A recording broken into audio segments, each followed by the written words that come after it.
I mean, I'm also very glad to note that we have many non-Masons attending today's session, and this is by design. We wanted non-Masons also to come to our meetings.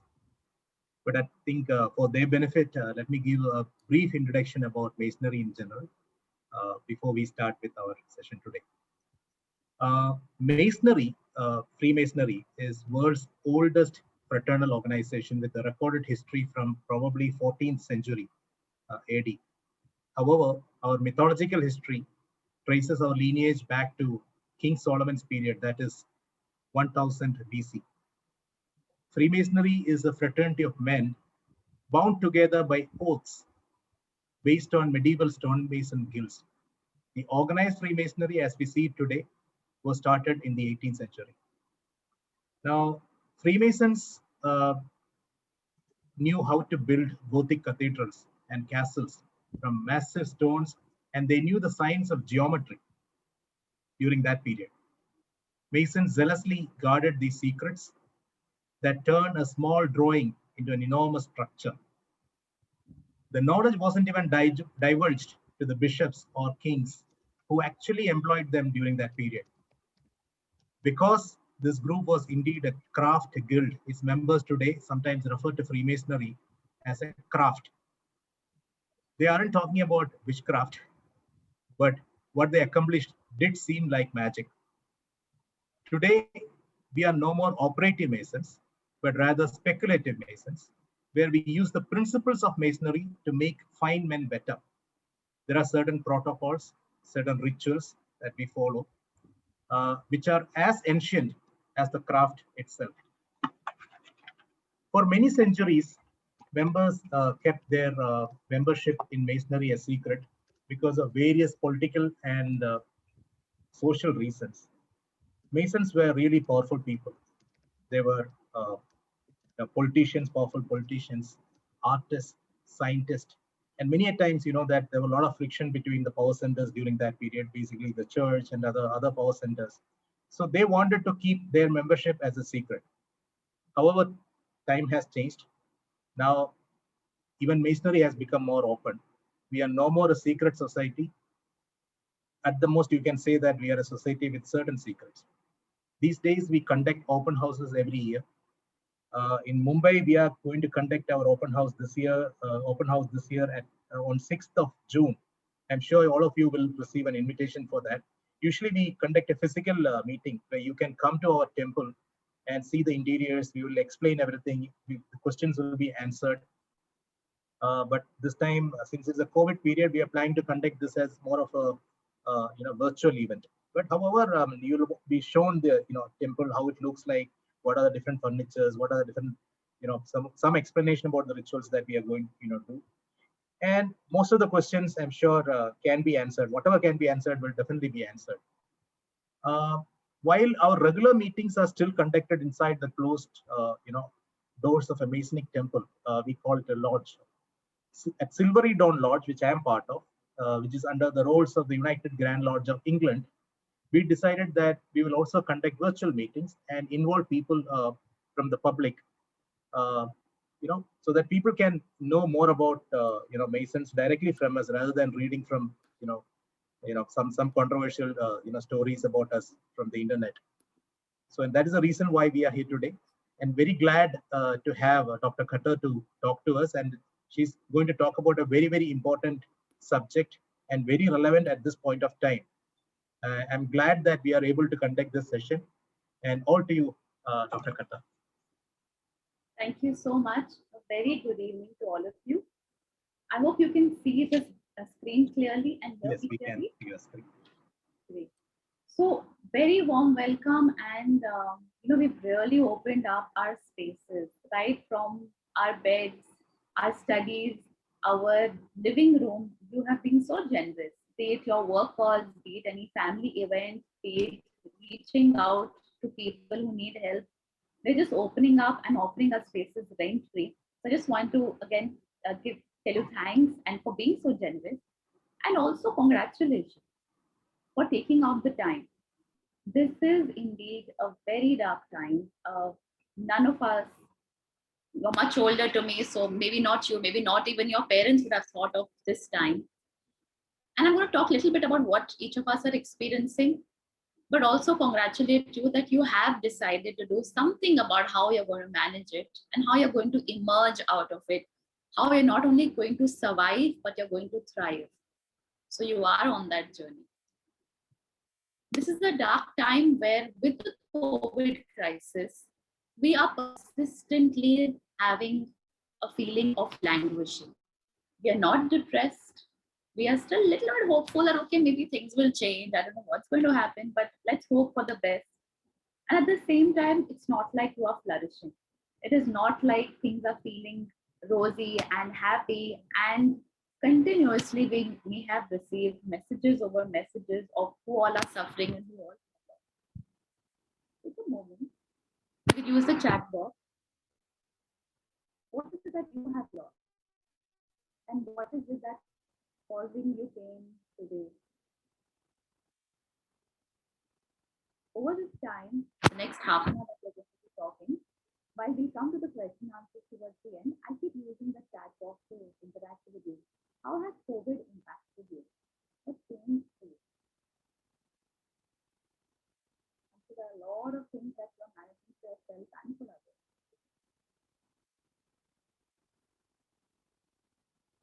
We are getting so many requests for people asking us how do we take care of people who are not staying with us when we are in a different city. How do we respond to a friend who has just lost his spouse? And how do we even console them from addiction? For millennials, the kind of practices we had and the rituals we had to mourn a loss, we no longer can do that because grief is only expressed from afar. We can't travel, we can't meet, we can't have those prayer meetings. And sometimes not everything can be explained over a text, can it? And we can't do anything about it. We feel so helpless, powerless. What about you?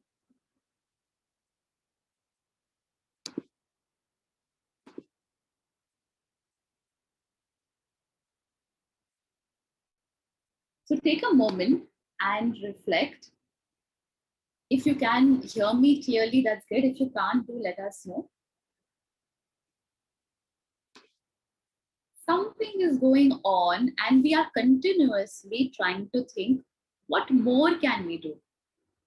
There's a senior leader of a company who said, at the end of the day, I'm unable to sleep. I just keep thinking, if there is more support, maybe I'll receive a call from somebody who can help me, or who I can help rather. There are things from the past. What if I had reached there earlier? What if I had taken better care of my health and not ventured out? We're unable to do what we want to. Some of our children may have lost their jobs. Some of us may have lost our jobs, or we may have incurred huge financial losses in our businesses. Maybe we should have a different skill and we are not able to take our time and put our mind to learning new skills because there are other things that we may end up prioritizing, which at this point probably are not as important. But what do? We can't think straight. A lot of aspects that are clogging our mind and we are not able to think clearly. During such a time, we are probably finding ourselves getting very agitated. Is it happening for you? Just think back. Are you getting a little bit edgy? Maybe you're taking care of your own parent who is elderly, around 80, and something they say and you lash out. Maybe it is your child who is actually struggling getting their placements, or they didn't get the farewell they wanted in their 10th and 12th, and they are upset about it, but they can't share much because what to do. Such is life. We all are struggling with emotional regulation. We are finding it difficult to contain our emotions and we lash out at others. Or at another time, we may cry, we may feel sad, and we don't feel like talking to anybody else, and we are tending to withdraw. In my own parents and in-laws, I saw that their levels of activity, like going down for a walk or going out to finish some work, maybe the bank work, those activities had stopped. And I noticed that their general energy to get up, to get going. Energy for life itself had declined, and we are, we don't have any spare capacity. We find it difficult to be emotionally available to others. By this, I mean that, earlier we would still be little patient. We would still be little careful. And before telling anybody to anything, we would have that spare capacity to take it, soak it in if somebody spoke rudely to us. But now, something our child may tell us, something happens at work, and we feel overly nervous. We have this increased heartbeat, right? This is the sign of the mind being clogged and a lot of mental clutter. There is non-stop commentary, just like a cricket match where you bat the ball, but still there is a lot of commentary going on of what are the events. Similarly, in our mind, we may have this non-stop commentary of what's going on. I will not be able to do this. They will not survive. I will not survive. I've had clients who've been COVID positive and they've called from the hospital where they have a lot of fear that, people around me are dying and I don't think I'm going to make it. Biggest weapon, enemy, but what we need to do is see it differently. So what are the signs of this cluttered mind? Take a moment, pause, and think about yourself. Are you finding it difficult to switch off? And by that, I don't mean just switches in your room, but literally switch off, stop the thinking you're doing and say, okay, it's time to rest, it's time to sleep. Are we really able to do that? Or are we persistently checking our phone, checking the news, checking LinkedIn or social media? Are there tasks that we are not completing? And the classic that's happening for most of us, including me, is this constant rumination, which is continuously thinking about what if I'm at risk, how others will manage if my children are away and if they are COVID positive. So many thoughts that keep coming in our mind. What is happening for you? Okay, take a moment. I'd love some responses in the chat box because that will allow me to understand if you are with me so far. Have a look at this list. Look at the physical signs. Our mind and body is connected. Are you having any headaches? Any gastric concerns? Have you been having frequent urination or any other skin conditions? Any physical signs which keep coming up again and again, you apply some medication, but it comes up again, is definitely an indicator of stress. And so often our doctor may have told us that, you're thinking too much, or this is a reason because of stress. So don't take tension. But we don't really take tension. Tension comes to us. We get enveloped in it and we need to figure how to manage it. What happens in our behavior? Many of us are finding it difficult to stay asleep. We are feeling like we're very overwhelmed. We don't, we are on the edge and sometimes even confused. We're not able to think straight. We're not able to really, the kind of energy and the kind of guidance we were able to give our team members, our people in our employees, we ourselves, when we were given a task by our supervisor, somehow we're not able to do it 100%. And trust me, I myself am not working 100% today because all of us in some way are compromised because of the loss we are experiencing. So this is happening for each of us. And then some of us may be overeating. Okay, so before we get into techniques, because we are going to talk a lot about what you can do, I think it's so important to know what is the difference between our stress response and our rest and digest response. So, imagine this classic story of the deer who's in the jungle. There's a deer. He sees the tiger and he runs for his life, right? As fast as he can. Either he can face the tiger. So if there was a caveman, they would show fire and try to fight it out, or like the deer, run away. So there is a fight or flight response. That's part of our sympathetic nervous system. So take the example where, somebody said, oh, you should walk a little bit more, you should exercise a little bit more. You've been sitting this entire year at home. See what you're doing to your body. You've gained so much weight. And we may get irritated and tell them, don't tell me so much, look at yourself. That's a fight response. We are aggravated. And these days, it is not like a stressor is coming in and going out. We are continuously stressed because we are continuously in the fear that, what if I get COVID? Will this vaccine work? And people are getting ill even without with the vaccine. So what do I do? But the deer also has a time when they are in the jungle with the grass, playing with the butterflies at the stream and having a good time. There is also the rest, heal, and digest response.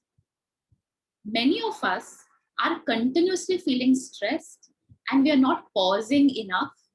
Because we're not pausing enough and our stress response is high, we can't digest food, we can't eliminate, we have difficulty of gas or constipation. It leads to disease, it leads to lowering our immunity, and the risk of us getting COVID are chronic conditions. Like if we have blood pressure, sugar, knee, any aches and pains, any skin conditions, all of them are getting aggravated because we're continuously feeling threatened. So what we need to do is that while this unknown, unseen, invisible virus and the threat of it, the risk of it is there, we need to give subtle messages to ourselves that, what, all is well. We are okay. We also need to do that because COVID has not occurred for you. It can occur as a chance, but we have to change the fear from being an enemy to fear being a weapon. And we're going to talk about how it can become your weapon. We're going to do it right here, right now. So as you're listening to me, go back and think about a time. In this time, whatever age it was, you want to close your eyes, you can close your eyes. But think about that time when you were feeling quite comfortable. Not overly excited, not down, not overly joyous. You were pleasant, happy with life. You were comfortable. You felt safe. You felt like life was okay. Things are happening and you had hope for the future. Think of that time. Who was with you? What were you doing? Is there something somebody said to you that made you feel comfortable with life and safe and secure? Go back. Go back to that peaceful time.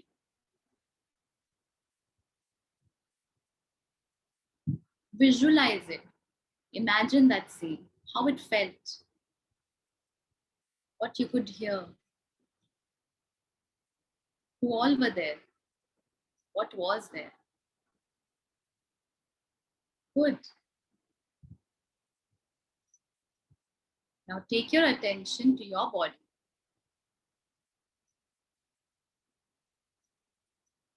How are you feeling now as you recall that time?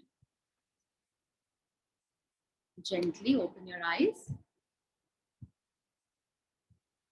And how are you feeling in your body? Use the chat box and write your answer.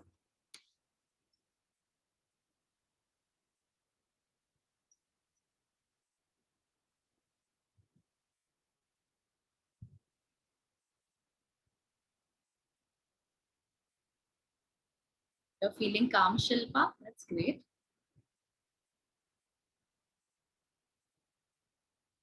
I asked this to one of my clients and he said, when I was 15-year-old, my father would put me to sleep. Even though I was 15, still he would put me to sleep. And the fact that my father was with me, I feel so calm and relaxed and safe. We feel composed and we feel still. So then there is proof that we can activate the rest and digest response. If we pause, Even if for a minute, and trust me, I took only 30 seconds and I used the technique of visualization. We just went back and reminisced about an old memory. You can create those pauses in your schedule where you will give the subtle message to your brain, all is well, calm down. Because like you're saying, even after 2 jabs, you still have fear that what if I get COVID? So somewhere you are telling your body, okay, fight, fight, fight, or flee, flee, flee. You're not giving your body the signal that it needs to rest. And if you don't rest, you're going to lower your immunity. Hence, we need to somewhere schedule this. We need to do it as often as possible. Different activities that work for us. So again, use the chat box. Some activities you have already been doing. Even before COVID, I know there were some things you were doing. Part of being in the Masons group is also that you find energy and you feel fresh. You're energetic. You have, when you are with people who are like-minded, isn't it? What are the other activities you have been doing and engaging with even before COVID? And some I'm sure many of you would have taken up during the last lockdown and this one. How are you keeping yourself fresh and energetic? So you're dancing, listening to music. Yoga is great because it regulates our breath as well as our body. So it helps us center. Yes, walking on the terrace, Imran, can work.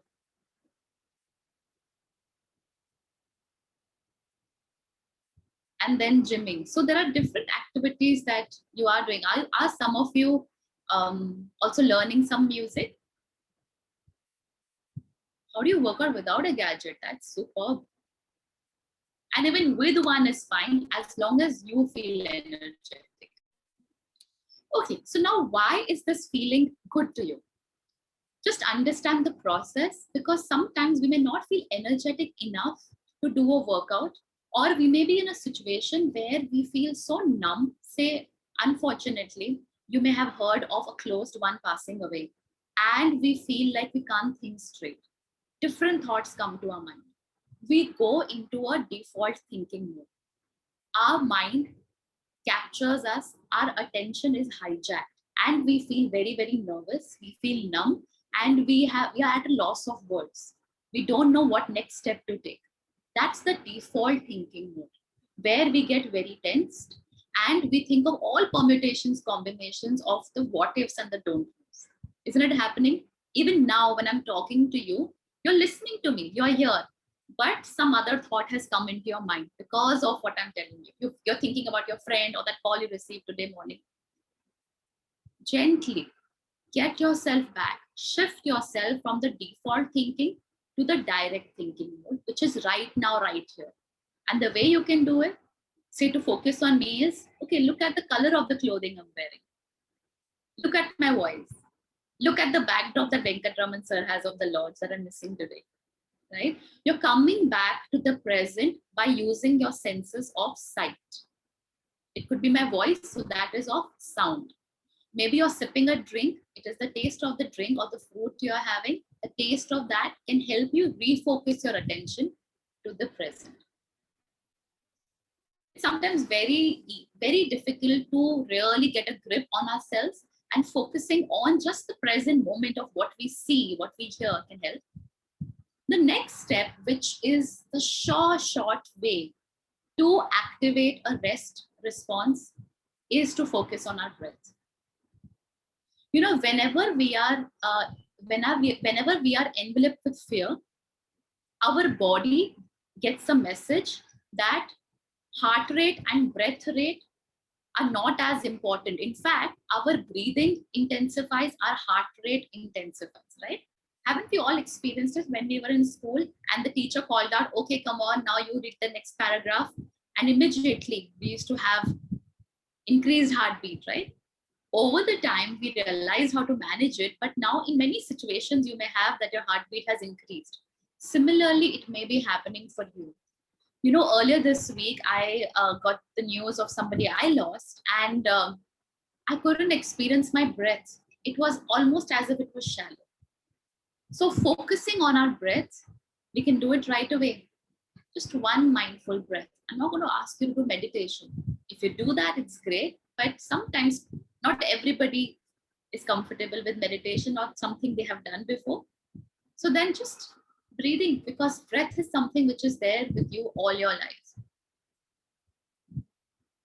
Take a moment, sit back, rest yourself. Don't slouch, but not too erect either. Just sit comfortably. Your palms can be down on your thighs. You can face the ceiling. Inhale, hold, exhale. We inhale, taking in the energy. We invite all the strength, and we exhale, saying thank you. Breath is the quickest way to center ourselves amongst any crisis. So whenever you're feeling nervous, make it a habit to focus on your breath. Then even being compassionate with ourselves. When I've spoken to my clients in counseling, they mentioned that I can attend to my thoughts, what is troubling me. So if it is about the worry of COVID itself, I can attend to it. I can try and focus on being in the present, but somehow I'm not able to do the next few steps. So let's practice it together. A simple example I give is that it is like, we are riding the bus. We're on the path of life where all of us are going through the COVID crisis. But in our bus, there are different passengers, the different thoughts we get. There's a thought about our work performance. There is a thought about people we have to take care of. How will they survive? How will they make it? There is a persistent thought of how we are not doing enough. And could we do more? And why are we not doing enough? And we're feeling guilty and we're feeling ashamed. When these voices are talking, they are like the passengers in the bus. What we have to do it, just like what the bus driver does. The bus driver doesn't look behind to see what everybody is saying, does it? It is supposed to drive, it will drive and take the bus wherever it needs to go. So some passengers will be loud and some will be soft, but we have to learn how to not judge it and not necessarily give in to that commentary, but be responsive of, okay, so where do we need to go, and decide the route accordingly. Say you're feeling too overwhelmed and you don't feel like meeting anybody. Okay, so what if you get yourself a nice oil massage? What if you go and do 10 jumps? What if you just go for a stroll? What if you just want to call an old friend you haven't spoken to since a year and check on how they are doing? Maybe an old neighbor. What is it you can do to help yourself and support yourself during this time? So as we spoke about managing the thoughts, it has to start with, can I hold the intention that I want to overcome this? What is happening is we are feeling out of control, right? Because honestly, we are out of control. And then we've decided to have the fear capture us to such an extent that we don't allow it to remain as a possibility, not a reality. But we are continuously thinking it's going to happen. Well, even if it happens, can we rather shift our perspective and say, okay, what is the best COVID care plan I can have for my family? It will be great if we can actually sit and plan out how we are going to take care of ourselves. And notice how you feel when you do take care of yourselves by thinking about a plan that, okay, by discussing with my spouse, by discussing with my child, I am feeling a little bit more calm, a little reassured. Then we can do that. While we are looking at doing our exercise to build immunity, it's very important to understand that we need to create the pauses through the different kinds of rest. Earlier, I was talking to Venkatraman sir about, both of us strongly believe in the importance of this kind of a rest, which is, mind you, different than sleep. Many of us, even me till 2 years back, would think that, okay, either I need to sleep or I need to work. There are two things that happen, right? Because who has time for anything else? But there are so many different ways that you can create a pause for yourself. So here are some ideas. You can give yourself sensory rest. One way of doing sensory rest, which I do, is that all the notifications on my phone are forever on mute, so that I look at my device only when I really need to, rather than it really, becoming difficult for me. The other could be that, we are closing our eyes and then talking to somebody, and we save so much energy by just shutting down our eyes. When we are trying to rest in the afternoon and take a nap, we let the sunlight come in, but we can also close the curtains and get a restful nap even in the afternoon. That's sensory rest. You can do sensory rest when you light an agarbatti or any other or aroma, something that calms you down, some light music. Physical rest can be when, you are very often, we sit at our office chair, and so many of us, something I would do is I would keep my feet up like this, like you're keeping your feet and your toes are down and you're sitting like this. Physical rest would be just keeping my feet flat on the ground and you're resting your feet. It is the posture in which we are sitting.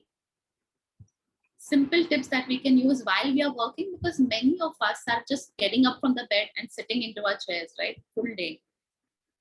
Usually it is said that what will be best if you take out 2 minutes every 2 hours or 5 minutes every 4 hours and observe how your body feels much more composed at the end of the day. Digestive rest is the classic that's happening during Ramadan, or it's happening during Lent, or any of the fasting that we do, right? Our rituals have said that. But if some of you are like me who don't follow any rituals or religion, the idea is that can you create digestive rest? Anyway, in this month with the heat, we don't need so many cooked meals.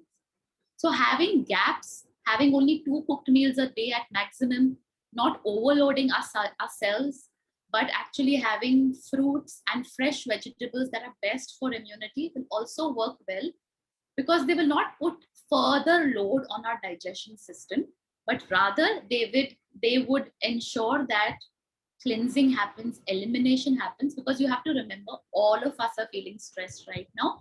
And when we are stressed, digestion is not the priority of the body. Rather, saving ourselves, our mind is trying to think of, okay, how do I cope with all this stressful thought? So digestion is going to be slow for us. And then finally, how do you create mental rest? So a lot of laughter, a lot of mindfulness that we spoke about, where we focus on different senses. I have a 2.5-year-old daughter. So just playing with her gives me so much joy. Some of you may have grandchildren or other friends who may enjoy a sport.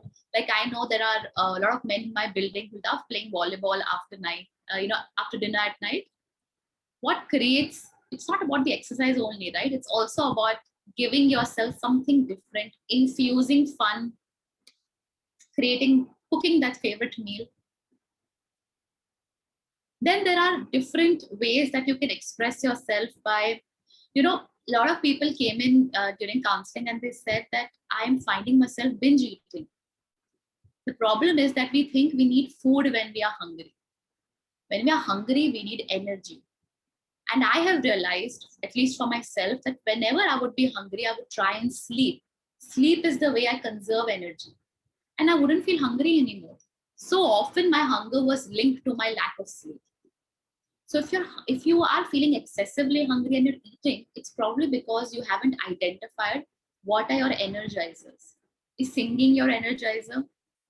Is it doing some craft work, gardening? What do you enjoy? Even making a list, like what I call a sunshine file. So anybody who gave you a compliment, any good feedback you received from a client, make it as a part and list your achievements. So many of us will not even look back to our achievements, and we do the classic error, the classic bias, where we'll think, that happened because of a fluke and by chance. We don't give ourselves enough credit. But actually going back, taking out the time and going back through all the list of our achievements, how we've come through. When you sit in meditation, and I enjoy doing contemplative meditation, I'll think about, why am I so good? And that really brings in positive energy. Even using affirmations. The one I particularly do use is I am enough. Because so often I will invalidate myself. I'll tell myself you're not doing as well as you could. So I'm doing the reverse now to myself. I'm trying to remind myself that what you're doing is enough and it's good.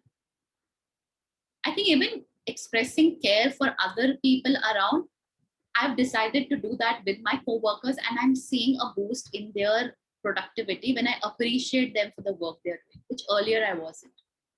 Also saying thank you and truly holding gratitude. Maybe some of us may like to write about it. Maybe we like to share about it with our family. That can really help. Finally, this is the last one, and then we'll open up for all the questions that you've been sharing on the chat. When we are in the positions that we are running families, we're running offices, businesses, teams across countries and geographies. Now is the time that we really need to build structures of self-care. Even senior vice presidents that I spoke to, because when we work with corporates, they said that, hey, what is self-care? What do you mean by it? Well, anything that you like to do that helps you remain calm and composed. The fact that you came here is your act of self-care. The fact that you'll pick up a phone and call somebody just for some laughs is self-care. The fact that you'll take a bath before sleeping is self-care. What works for you is going to be unique. It doesn't have to be a standard prescription.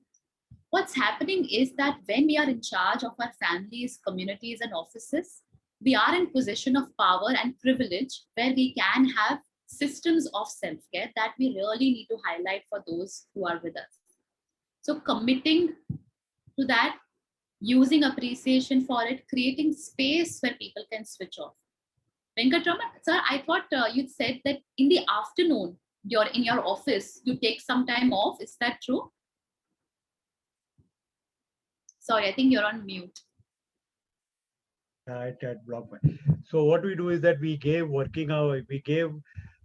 to 3 as a lunch break, and we because some of our team members are women, and they wanted to prepare meals and serve and all that, and also we felt that everybody should take a half an hour siesta because many of us are biphasic, when it comes to the circadian rhythms. So it used to be the whole thing. So I also go and allow myself the luxury of half an hour of rest. Just lie on the bed, wear your pant, wear your shirt, but lie down for half an hour and get a sleep. Very, I found it to be very good, and yes, So what that is changed? Like, because this may not have been a privilege before COVID. no, it was not So this is possible what you because you couldn't gained. go home and come back. Yeah, Right, right. But you gained this thanks to COVID, isn't it? And do you see exactly, any change exactly. with your team? Yes. Sometimes some people go ahead. Do they have better productivity or anything Oh else that yes, you of shared? course. The COVID has actually made all of us very productive, and we are overworking. In fact, work from home is beneficial in many ways. Mm-hmm. We get to know more about that. So encouraging to switch off has actually made things much more easier for you. And while we are doing that, we're also practicing compassion where we're trying to understand the other people. Right? There are COVID support teams that companies have instituted where they're trying to reach out with all the help and whatever support they can offer to their team. So here's an invitation to you that look at all these structures that we've spoken about. If these don't work for you or they don't work for people you love and care and want to support, then it's important you reach out and find the care. Some of us may find the care in our spouse, parents, our own children, like I do, our friends, because sometimes even our parents or spouse don't get us, and that's true. But sometimes it is like, we just don't get the response that we would like to get, and nobody really knows how to interview. Last week, I received a call from somebody, and he said that my wife passed away 3 days ago. And he was just broken. He wept, I think, what 3 times on that 10-minute call. And he said, I need help because I'm finding it difficult to survive. In such acute situations, it becomes important that we have mental health professionals who can come in and then take care and guide you accordingly. So few steps that you can do, certain hacks that you can use to declutter your mind and find that rest and digest, find the healing that truly is there within you. Thank you so much for listening, and we'll now be open for any questions, any comments you'll have, any sharing you have of what's worked for you and what you're struggling with. Thank you, Trinjhna. Thank you very much. And Do you want the presentation to continue, or you can stop sharing Sure. and we can take in the question? Thank you very much. It was a very nice presentation. Very short and quite power packed. There are 8 steps that you listed out, and even if some of us do some of the things, it will still be very relaxing. So I just want to I'll take up on something that always has a lot of participation. You talked about giving relief to your digestive stress, and I noticed that you had written there whole based plant based food, which is something that I follow. Okay, as a vegan, Yes. I am plant based and I try to be as much whole foods as possible. So coming to digestive stress, what are your views on intermittent fasting? You talked about Ramzan, you talked about Lent. What do you practice? What are your views on intermittent fasting as a de-stressing protocol? Okay, so I have to confess that I've learned a lot of this from the Health Awareness Center that's based in Burley, and I have followed them. So I'm just going to share my personal journey, but I'm nowhere Sure. qualified to really make comments. This is just my personal sharing. I think what I follow is the principle of 2 cooked meals. It's a lunch and a dinner.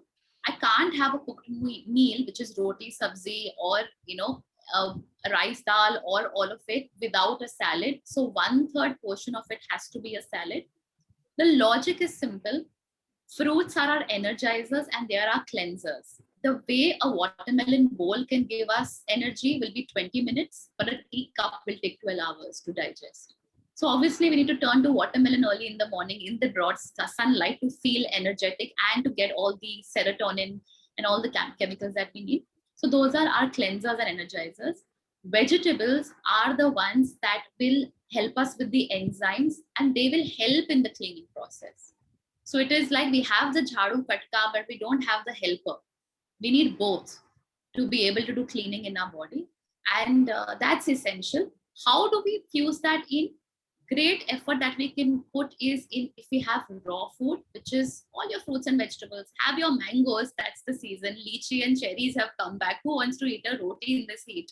So we have to focus a lot on that. And of course, nuts, because they are builders. So often people will eat nuts in the morning, but actually nuts need to be had with cooked meals, or they can be had like if you're a vegan, you and me are having peanut curd, right? Because that's a vegan option. But we also enjoy our cashews and almonds that can be had as a snack or with the main meals, but not early in the morning. Morning is for fruits, and if you have that abundantly, you will see the difference in the overall energy and the cleansing of your body. Thank you. The mind and the body is connected, and it's an integrated system. Western science tends to take the view that both are separate, and you deal body in one way, mind in another way, but both are connected. Now, while for the body, the digestive stress and detoxification, intermittent fasting, etc., is there, and you dealt with a lot of things to do for the mind, the breathing techniques, reaching out to friends, practicing compassion, positive affirmation. There are so many of them, but is there something that is like the mental equivalent of a detox diet, or people go for a 1 week only water kind of protocol to Sure. detoxify their body kind of thing? Right. So is there something that is like very extreme, but that would be like a mental detox? You're just doing a control Okay, alt delete on your mind. we are going to do that activity right away. Are you with me? Sure, of course. Okay. Okay, so we are going to practice this activity right away to answer. I'd encourage everybody, you can stay on mute, but while you're sitting on your chair, just do it with me. We are going to say whatever word comes in our mind, but it should be gibberish. That means it doesn't make any sense. Okay, so just see how what I'm doing and make a Venkatraman sir, then you can join. Okay, lam ding chang pong ping tang ching pang pang pong pang ching pong pong. Go ahead, you can say pong ting pong ching pong ting tam pan chung ping ting dang ding ding ding ding pong ching pong chung pan pan ching pong pong ting ting pong ching pan ting dong ding ding da ching da ba li li li li da li li li da li li. Random things, right? It is just creating a pause in ourselves. To answer your question, we can create these pauses in 2 minutes, in 2 minutes, second. We can use journaling as a way to vent and detox. Truly, because I'm a mental health professional, I think the only detox can happen when we enter therapy. often what is understood that therapy is for really acute cases. You know, when I have become senile, or when I really have depression, or I want to commit suicide, is when I will go for therapy. But therapy and counseling is really for anybody and everybody. People don't necessarily stay in for therapy for years. I've had clients who even come for one session. We have clients even who are 64 and 70, and they have for the first time seen a therapist because maybe they've lost their spouse, or because something has happened for them that has been tragic. It can set in when we are losing. Losing can be finances, losing can be family, it can also be our own personal faculties. The youthful energy I had earlier, I don't have it anymore. So any adjustment that we find difficult, definitely we can look at therapy as an option. You can have one conversation with somebody to decide if that person would be fit for you. We professionals don't mind that conversation, and that's not a chargeable session. You can make that call. There are a lot of helplines that are available for free. The national helpline, there are more that I can send out to you specifically for senior citizens, and there are those that are available for general public below 60 as well. And from there, you'll get an idea if this is something that can help. But surely that detox can happen through therapy. It can also happen with daily rituals. So for example, I may have my green juice. You may have your running that helps you detox. It really makes you feel so energetic and everything has faded away. For me, my detox is meditation.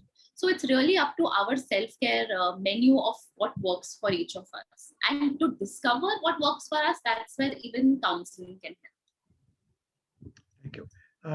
You know, the the aspect of therapy that you brought out. Unfortunately, in India, mental illness, mental health has got a lot of stigma attached. And because we work with NGOs, you know, all across the spectrum of mental health, as part of You Too Can Run, you know, I'm aware of, you know, various things. Uh, the first of all, my this to the audience is that if you feel the need for a therapy, do not hesitate. You know, do not. There's nothing wrong in going into that therapy. Okay. Now, having said that, it is said that depression is the common cold of mental illness. You know, like everybody gets a common cold and sneeze and cough. Depression is a common cold. You know, I could be depressed. I don't even know. You know, and somebody else could be depressed.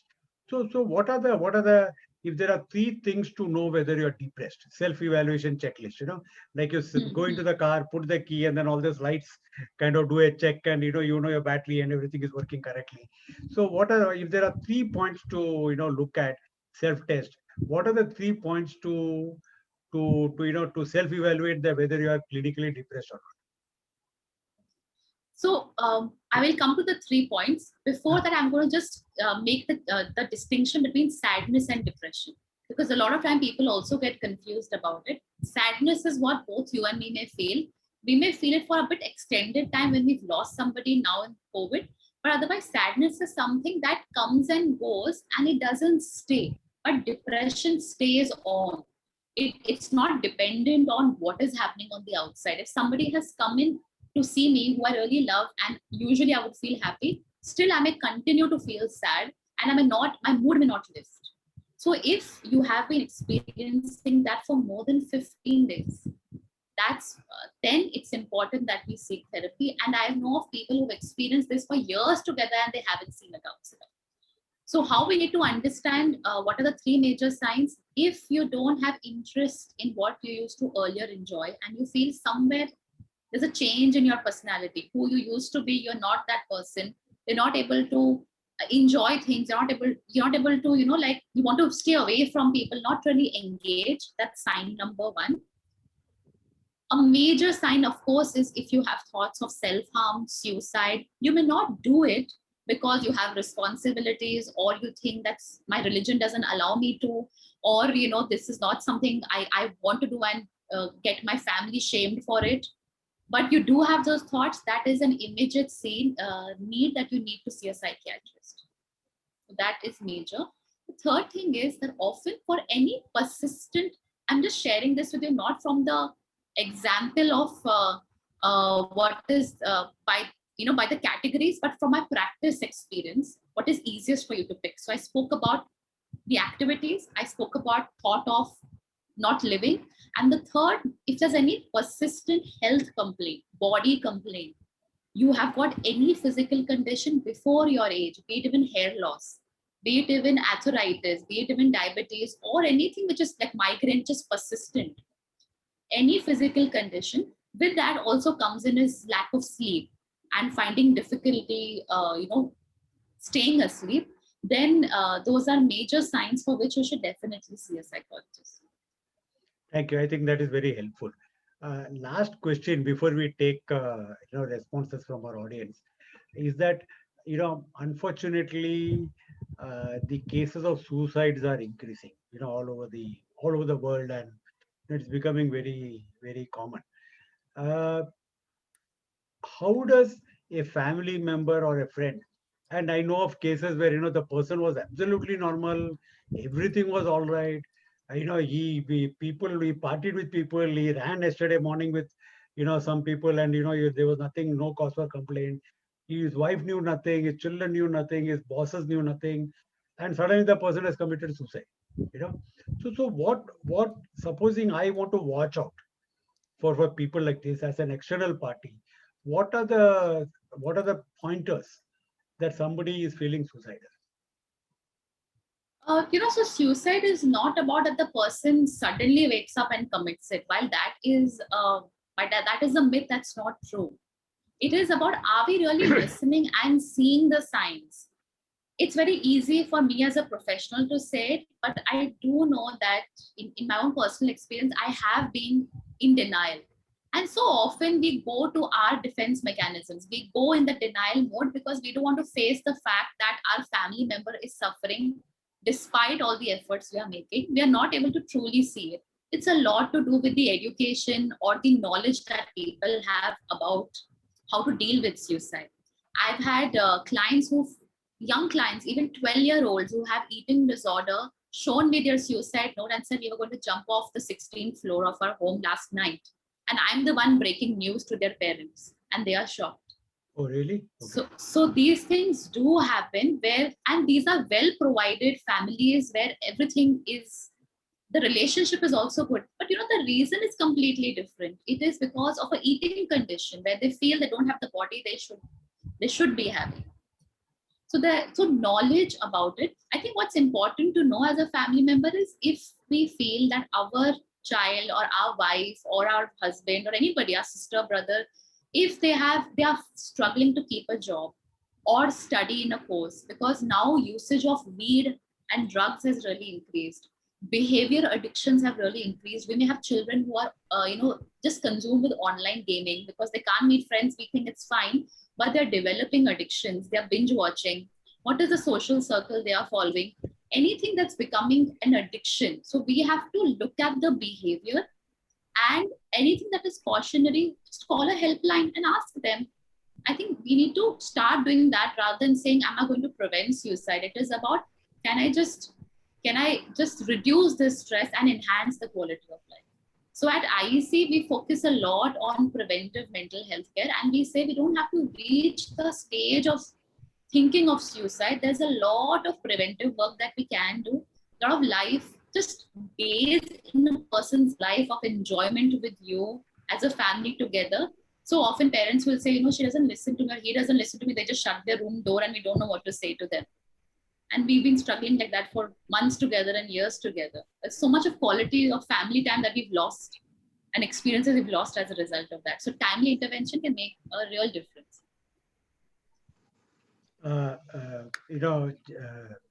Dr. Khattar, we will continue with this, but at 9 o'clock, Freemason lodges have a unique custom, and I want John to come on and tell us about what you're going to do at 9 o'clock. Over to you, John. We'll continue with the questions. I've got interesting questions from Rajesh Pant, Jasjit Kaur. We will come back to you. Sure. So, for the benefit of non-Masons, let me explain the context of the toast. In our regular Masonic banquets, we follow several protocols which have been passed through generations. Raising a toast is one of them. We have a long list of people within our rank to whom we raise a toast usually. Those are restricted to our former meetings, however.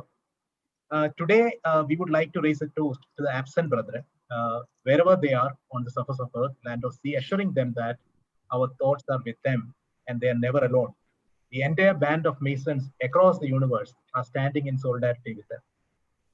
So I would request my director of ceremony, worshipful brother Bimal Shastri, to do the honors. Thank you, worshipful master. It's my pleasure and honor to take this toast. Now, the brethren are aware of it. The visitors will please note that we stand while taking a toast. So I don't know if you stand or you don't, if you're off camera, but I request you, we are all ladies and gentlemen.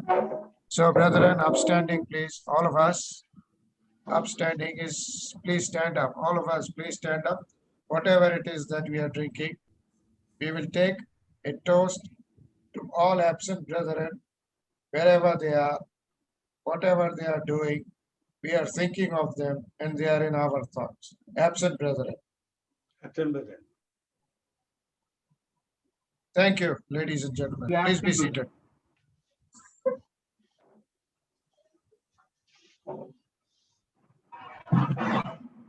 Thank you, Bimal. Thank you, John.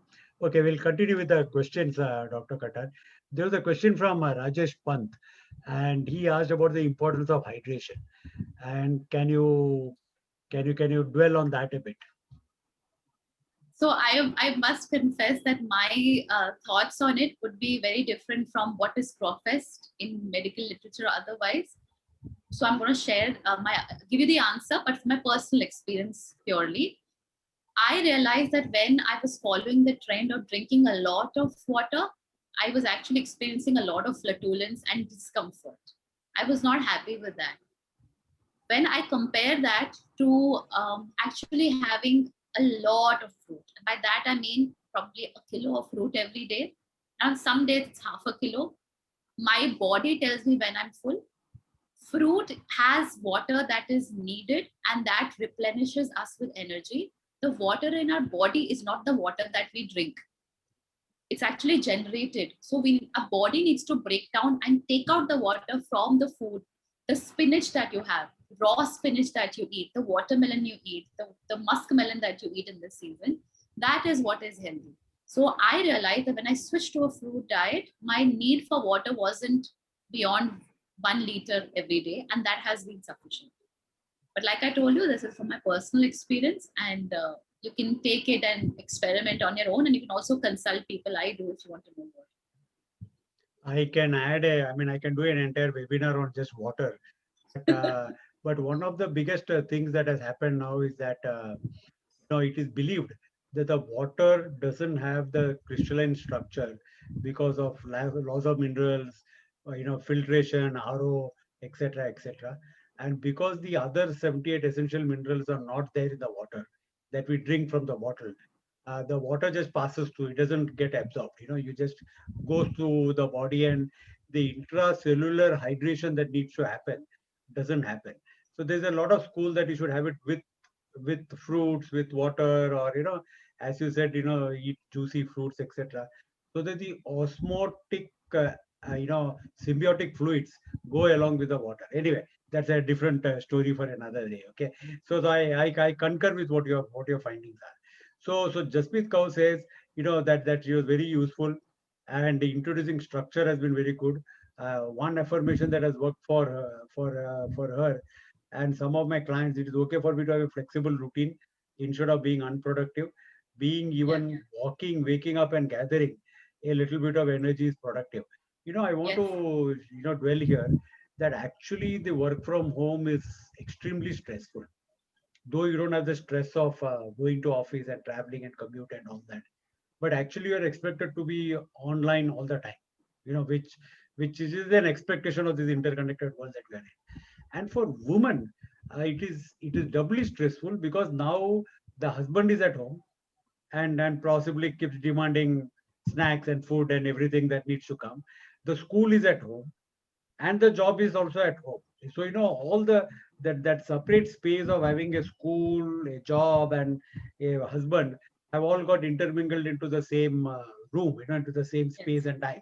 So that what I wanted that to really add stresses is, the woman. What are your Yes. views on that? So definitely, we've had programs where we've spoken about the superwoman syndrome, where we've said that women will also I am a victim of the superwoman syndrome, but I will think I have to ace it all.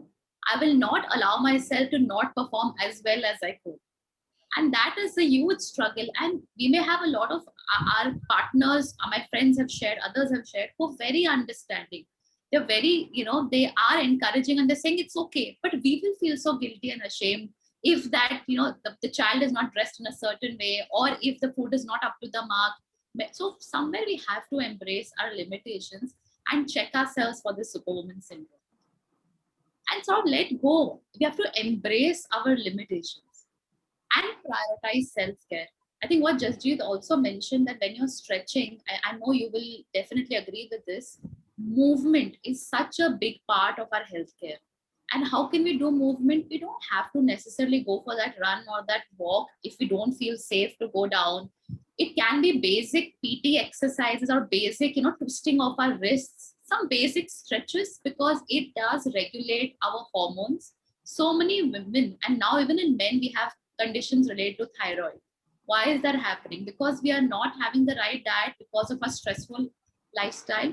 We are having difficulties in our period or with our menopause. That's also because of the lack of movement.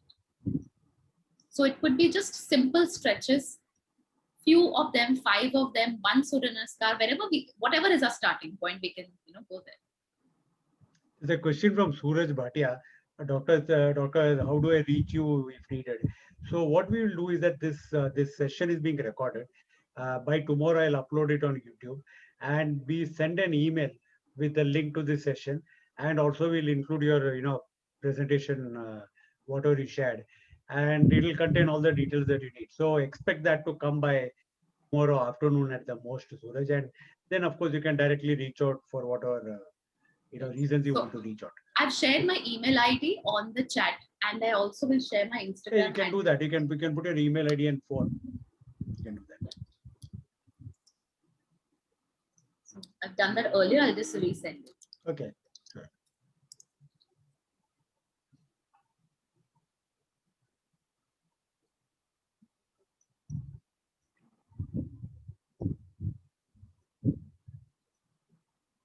So the little I know about contemplative meditation, because that's what John has asked.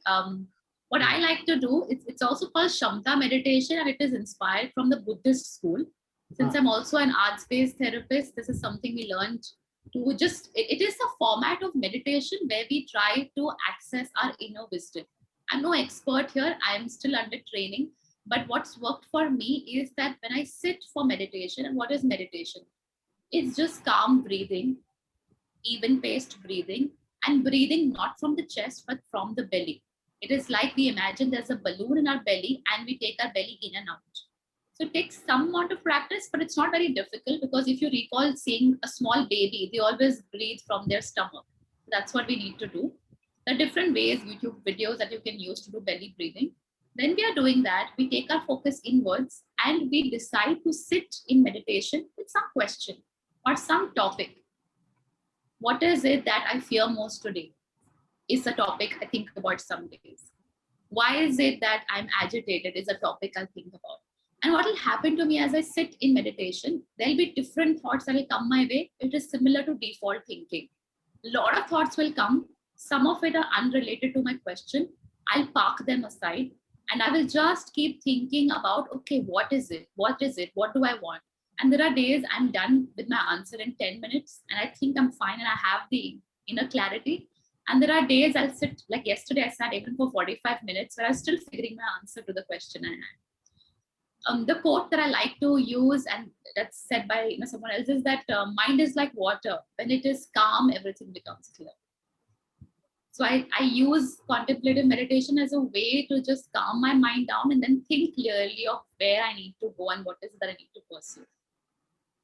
I hope that answers your question. Yes, thank you. Thank you.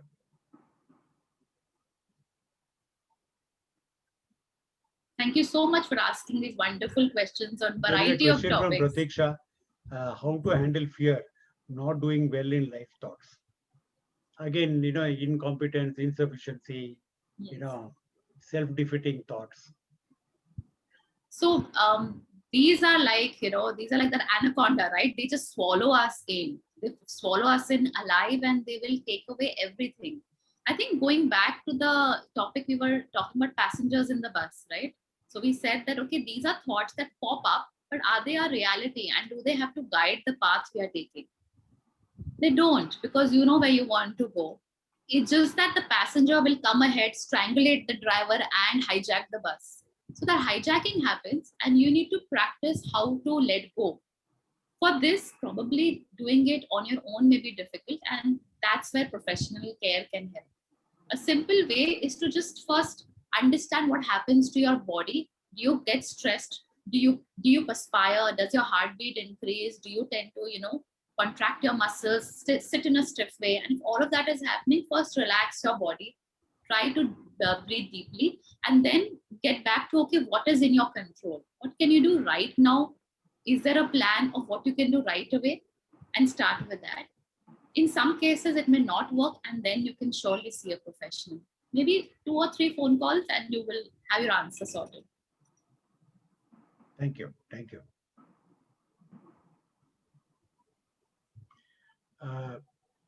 Jasjit is talking about mental health and self-care being grounded in the social system. Okay.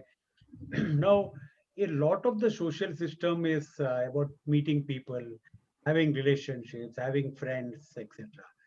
And though electronic mediums are increasing so much, you have WhatsApp and you have Google and you have, Zoom, and you have so many ways of connecting with each other, there is still a general degradation of the social fabric of society. People are not reaching out. People, there's a death and people don't come down in the building kind of thing. Okay, not COVID is different from the same. So how does one enrich one's own social fabric for one's own betterment? Wow, that can be a whole different conversation. I think it's also honestly also generational, because if I were to talk to any college student, they would say how amazing it is to connect with whoever you want over a DM on Instagram. Now there is no difficulty with time and space. So definitely there are parts that are really working, but I think it's a lot about the social connectedness has come down significantly.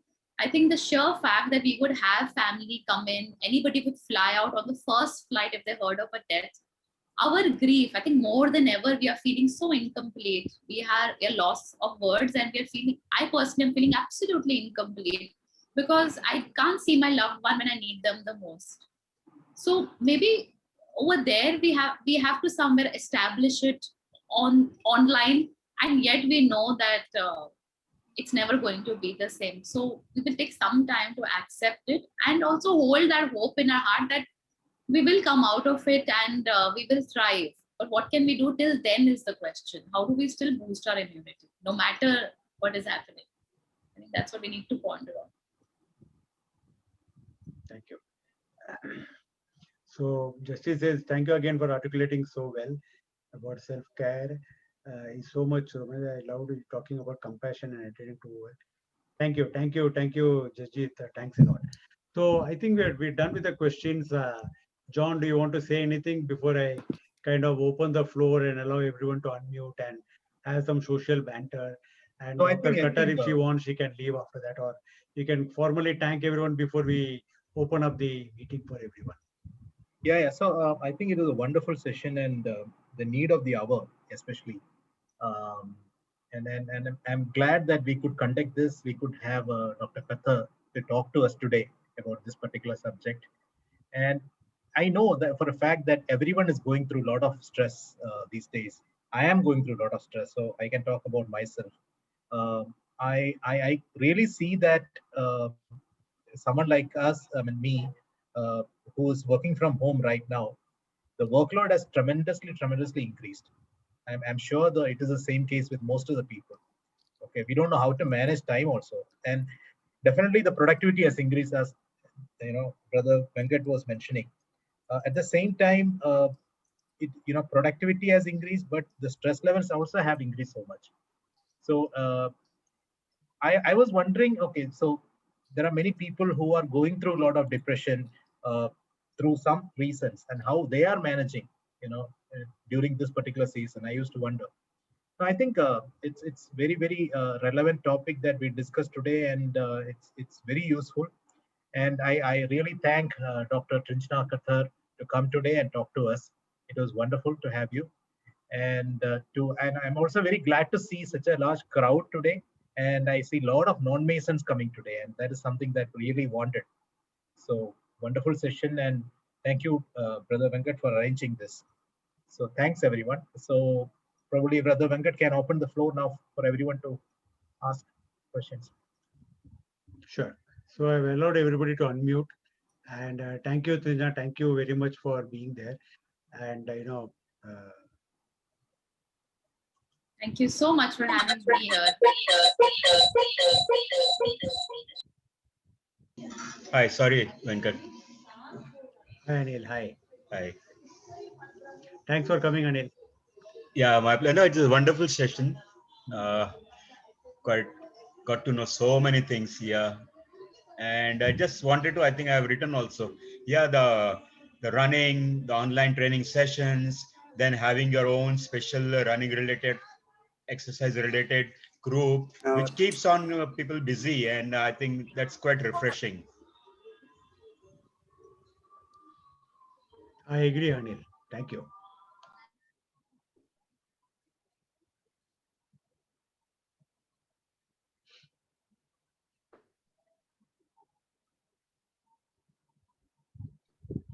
Shivasan, thank you for being there. I hope it is useful. I hope everybody picked up some few tips, tricks that can help them and to deal with their challenges that they're going through. It's a very difficult topic. People don't open up.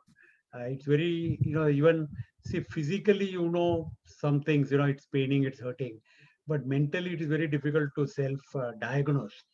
And the more topics we have like this, our own perception and self-awareness will increase. That mental health is equally important, and I hope that whatever Dr. Khattar showed us today will help you to progress on the path to good mental health that is necessary for everyone. Manoj, thanks a lot. Yeah, thank you very much. Thank you, Niranjan. Anjay Bhai looks like he wants to ask a question. Anjay Bhai. Sorry.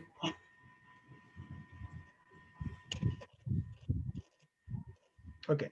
If there is no other question, nobody has anything to say specifically, then I will end this meeting for all. Thank you, ladies and gentlemen. Thank you for attending. Do come again when we have our next open meeting. Thank you very much. Bye-bye. Thank Good you. night. Thank you, everyone. Thank you. Thank you, Manohar. Thank you, Anil. Thank you, my entire team from You Can Run, team from Zippers Club. Thank you, everybody.